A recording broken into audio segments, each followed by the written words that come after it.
Sobat Full Tank, selamat Halo. datang kembali di episode terbaru Bincang-Bincang Mobil. Halo Sobat Full Tank, selamat datang. Kali ini di episode terbaru Bincang-Bincang Mobil, kita lagi nyobain salah satu mobil Langka. dari Mobil langka. langka Ya. emang? Langka pasti. Coba nanti kita lihat jualannya berapa. Pasti langka. Iya sih. Pasti langka.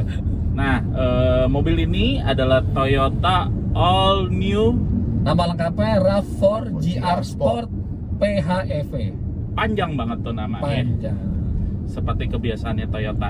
Nah, PHEV sendiri bisa dibilang adalah salah satu bentuk multi pathway dari Toyota, di mana Toyota saat ini tidak hanya punya mobil ICE, punya mobil hybrid, punya plug-in hybrid, diwakili sama RAV4 ini sama Prius ya. Ya, Prius Prius juga ada. Ya, Prius Prius tapi belum plug-in.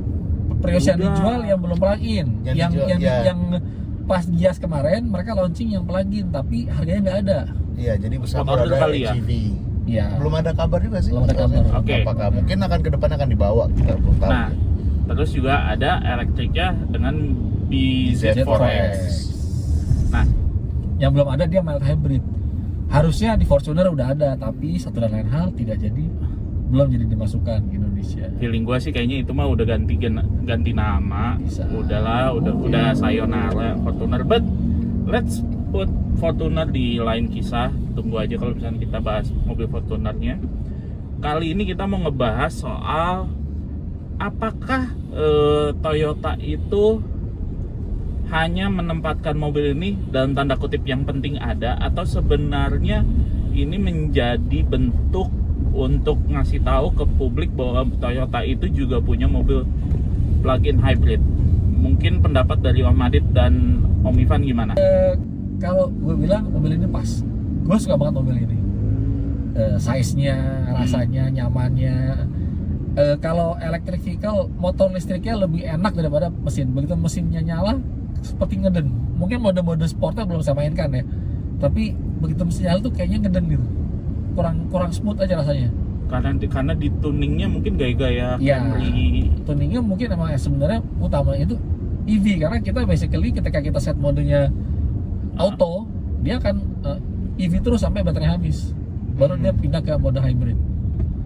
Nah, yang saya nggak suka cuma satu, harganya 1,15 miliar dapat mobil yang sebetulnya sekelasnya sekelas CR-V. Karena RAV4 itu kan memang CR-V ada CR-V. kembalian loh. CR-V Dan itu ada kembalian. CR-V hybrid kan ada. Iya, Hybrid ada, tapi hybrid biasa, Iya, hybrid. belum 800-an kan. Jadi, Nah, itu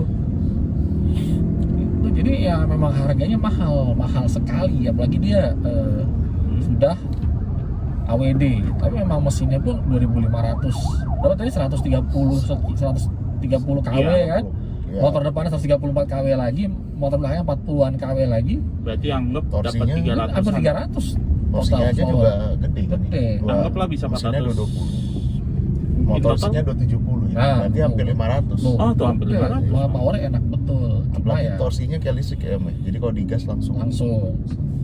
Tapi ya itu dia, harga mahal. Dan itu kan dan sepertinya sih kalau yang saya tangkap mobil ini cuma sekedar halo car yang Toyota. Oh, kita punya halo, karena kalau kita lihat di website Toyota, ini spot order, jadi butuh 3 bulan inden. Pesan sekarang, datangnya 3 bulan lagi. Kalau nggak ada delay di delivery. Iya, karena ingat mungkin masih pada nggak waktu peluncuran pertama itu 23 ya. Itu kan stoknya langsung habis kan. Tahun lalu ya. Iya. Iya. Kita nggak kasih tahu ya. Mereka hanya kuota berapa, tapi mirip kayak BZ kasus ya. Nggak lama setelah launching langsung habis. Pasti. Karena orang pasti ya. Jadi orang tuh pasti memang kalau ada Toyota, ada listrik atau PHEV, pasti orang-orang yang itu pasti pengen, karena kan Toyota sudah Ya. semua orang tuh persepsinya Toyota itu mobil tuh kuat, tidak rewel. Jadi kalau Toyota bikin mobil listrik, sih kemungkinan besar sih laris kayak kacang goreng kalau harganya laku, kalau harganya tepat. Dan juga Ibarat after salesnya. Iya. Ya. Itu kan ada dulu mereka selalu unggulkan bahwa kita after sales tuh benar ada, dan mereka memang coba sertifikasi agar semua bengkel Toyota dimanapun bisa Ya. handle hybrid dan listrik. Betul. Oke, ya ibarat kata kalau misalkan orang beli mobil listrik masih mikir, aduh nanti nih servis gimana dengan brand saat ini yang pada newbie langsung pada bermain di listrik. Kalau misalnya Toyota udah turun, nih ada mobil listrik, semua mungkin konsumen larinya ke Toyota Bisa. gitu ya. Tapi mungkin juga, tapi kalau saya sih berpendapat bahwa mobil listrik memang tidak untuk semua orang sih. Tuh. Tidak semua orang, karena mau bagaimanapun rasio infrastrukturnya nggak akan pernah tercukupi. Oke. Karena konon perhitungan sederhana, jumlah mobil yang sama membutuhkan 10 kali lebih banyak SPKLU daripada SPBU. Karena waktunya lebih lama kan, Iya. ngecasnya. Jadi misalnya mau sekarang kira-kira aja di Margonda ada berapa SPBU? Iya. Kali 10 kan? Nah, masih ada tempat ini kita lagi di Margonda Raya nih. Ada nggak sempat 10 SPKLU lagi? Kayaknya cuman di bawah 10 malah Iya. SPKLU-nya. Dikit. Dan- By the way, mohon itu- maaf kalau ada titut karena memang di sini sensor radarnya Toyota Safety Sense-nya cukup ini ya, sensitif dan lumayan. Ya. Masa sih? Ini kayak lumayan ini. Enggak sih, enggak Terlalu sensitif. bunyi sih bunyi ya kalau macet apa ini? Iya, kenapa berhenti ya? Kayaknya ada putaran balik. Enggak, balik kan ada. di kiri. Pelan-pelan ke kiri. Ini Apa ya? Ini ke arah UI. Ya udahlah. Ada serikat. Tapi baik lagi yang tadi Om Adit bilang tentang infrastruktur, itu udah jadi masalah di Eropa loh. Iya. Bahkan pabrikan itu sudah boleh dibilang secara publik bilang kita sudah melakukan nih yang diinginkan oleh pemerintahnya, kita bikin mobil listrik. Tapi sekarang mereka balik, sekarang gimana pemerintah di sana menyediakan infrastruktur, karena nggak bisa semua harus diswastain. Bahkan di Inggris kan udah dicoba dulu kan, dia bilang oh nanti dari tiang listrik itu kita bisa langsung ngecas. Di Inggris itu juga ternyata jadi masalah kalau kita ambil studi. Jadi sana ada, Di Indonesia. nah itu dia dari mulai Ladang kang sekedar parkir udah. bukan masa itu bukan masih penting ya, maksudnya itu kayak ini ya, ini benar-benar kayak masalah di kelistrikannya, terus sampai ada orang main cabut, terus juga safety-nya, jadi agak ini ya susah ya. Bahkan saya pernah baca di Cina pun ke depannya itu mungkin pasar di Cina itu mungkin 60% sih, tapi 40% akan diisi hybrid, karena banyak kota-kota tier 2, tier 3 atau yang di daerah kampung-kampung itu tetap membutuhkan mobil biasa Ya. karena jarak ya kan, terus infrastruktur listriknya. Jadi kayak di Indonesia tuh mungkin akan mirip ke sana, mungkin di perkotaan lebih banyak, tapi banyak daerah-daerah lain. Kan kita luas nih, Indonesia kan gak hanya di Jakarta, kota besar pun juga gak hanya di daerah, maksudnya jauh-jauh di Sumatera, Pulau Jawa juga banyak daerah-daerah yang ini kan ya, kota kecil, daerah-daerah pedesaan. Kalau gue ya ngelihat mobil ini, kalau saya ngelihat mobil ini, jujur harga 1,1 miliar spot order RAV4, sorry itu saya enggak. Iya. Enggak. Bukan karena mobilnya tidak bagus, bukan. Secara produk mobil ini menjanjikan. Head unitnya udah gede, JBL juga audionya, secara fitur Toyota Safety Sense oke, hybridnya juga mumpuni, apalagi ini Toyota gitu, udah lebih nggak usah diragukan lah untuk durability dan jangka panjangnya. Concernnya cuma satu, dengan harga 1,1 something miliar itu lawannya kita bisa dapat yang lebih gede dan dalam tanda kutip agak upper class sedikit, Mazda CX-60. Iya. Itu satu.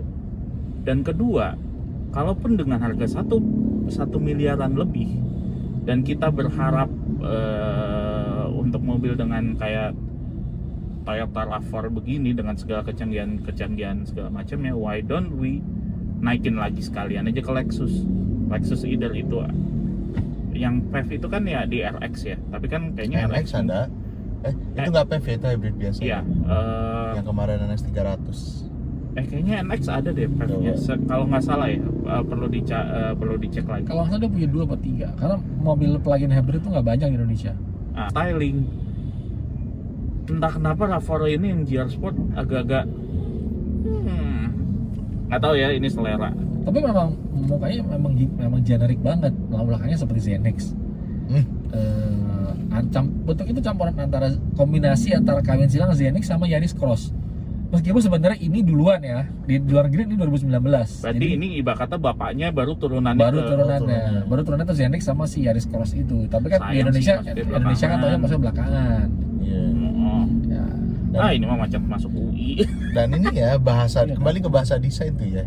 Bahasa desain tuh susah ya. Kita pingin supaya orang bisa melihat kayak saya beli mobil ini tapi bisa setara secara penampilan tuh memberikan kesan ini. Cuma kalau kurang tepat jadinya varian atas ternyata kok sama dengan varian bawah. varian bawah. Itu ya soalnya Atau malah bahasa desain. seperti dengan boneka Matryoshka sama semua Sama dibuka iya. tuh. Cuma beda ukuran itu kan sekarang seperti itu. Ya. Tapi ya gimana ya? Sayang sebenarnya ini mobil punya potensi, tapi ya again mungkin strategi Toyota bisa jadi memang karena yang penting ini as a halo car. Ya. Mungkin Yang beli mungkin juga Fleet perusahaan Jepang buat direksinya mungkin. Ya, atau mungkin juga untuk bulan operasional ya. Saya lihat juga pasti. Biasanya ternyata banyak dipakai kementerian ya. Mungkin. Wih, Ini aja kebetulan lihat. mobilnya balik mulu ke kampus kementerian, mobil ini balik terus. Oh, soalnya lihat waktu itu mampir ke Kemenperin itu parkirnya semua biasanya tuh ada puluhan udah berjejer. Dan semua maksudnya plat dinas gitu. Dan tapi kayak ini ya mungkin yang diincar Toyota tuh orang-orang yang masih pengen mobil yang terlihat konvensional ya. Ini kan enggak, layarnya tuh ya sudah, layar tuh hanya untuk kayak entertainment, AC semua di sini. Karena harus ini juga, kita lihat gak semua orang seleranya tuh yang high tech full layar. ya. Masih ada yang pingin tuh kayak mobil ya seperti ini aja, tapi mereka sudah mapan gitu. Itu yang kadang-kadang suka terlewat secara umum ya. Bahwa di riset pasar tuh gak semua pembeli tuh menginginkan high tech, Iya, full layar, full fitur. Karena kalau kayak gini pun amit-amit misalkan head unitnya bermasalah, masih bisa kontrol AC, masih bisa setting fitur mobil dari layar instrumen clusternya, jadi nggak terlalu pusing. Pun demikian saat ini juga ya head unit ujung-ujungnya cuma buat dipakai Apple CarPlay sama Android Auto, nothing less nothing more. Iya. Jadi nggak usah pinter-pinter banget lah mau nambahin harus secanggih ini gitu. Tapi kalau masalahnya kan kalau di mobil Cina sekarang kan udah secanggih itu, semurah itu kan. Itu Iya. sekarang belum kan. Value Iya. for money-nya luar biasa. Iya, dari sisi itu film ini luar biasa. Dan itu lumayan ibarat kata mukul Lumayan. brand. Kayaknya ya itu Kurang ditengok. kurang bikin orang bisa nengok. Iya. Tapi kalau mobil ini di cover dengan Lexus pakai NX ya, nengok orang, Iya. pasti nengok. Ya makanya sebenarnya kan di sini karena harga kan, karena kan Ya. satu dia kena pajak 4x4 kan. Kedua kan hybrid tidak dapat insentif kan, makanya pasti harganya jadi mahal sekali gitu. Padahal kalau di luar negeri kan RAV4 itu mobil juta umat, di Australia laris, di Amerika juga laris, Eropa juga laris. Kayaknya Kekurangannya ini kan masih bisa dibilang plug-in hybrid 1.0 lah. Jadi range listriknya klaimnya 80 kilo kalau full tank baterai, tapi perakyataannya mungkin di 50-an ya, karena tadi kemarin dia baterainya tuh sekecil ini loh, Dua- kalau nggak salah 20 sekecil kilowatt. wuling 20 kilowatt. REV. Ya, tetap gitu. Nah, mobil ini sejauh yang saya coba itu dia akan memprioritaskan EV mode. Jadi dia pakai EV terus. Kalau udah habis dia baru jadi hybrid mode. Gitu. Karena Dan untuk recharge juga ya.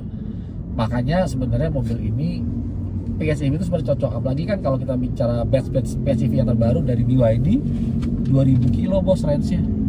Itu kalau 30 kilo berapa bulan dihitung? 3 bulan nggak ketemu bensin.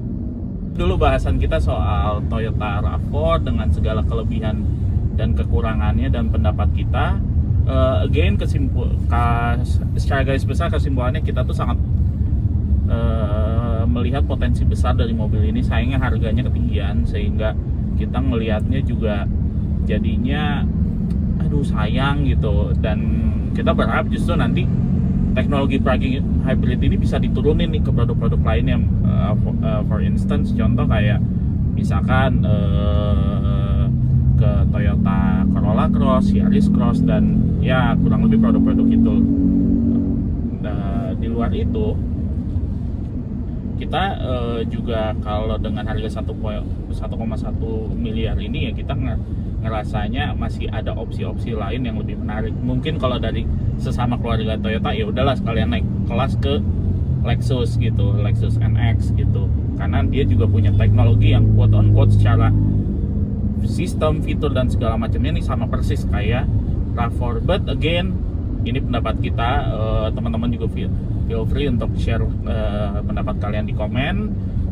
Jangan lupa bincang-bincang mobil itu ada di website bincang-bincangmobil.com. Sosial media kita ada di bawah ini, dan kita juga ada di layanan Pro TV yang ada di jaringan Dan Promedia ada juga di Technology. Dailymotion karena udah Ya. satu paket dengan Pro TV. Satu paket dengan Dailymotion, betul. So itu dulu bahasan kita untuk kali ini. Jangan lupa untuk like, share, komen, dan sampai jumpa di episode berikutnya. Dadah. Bye.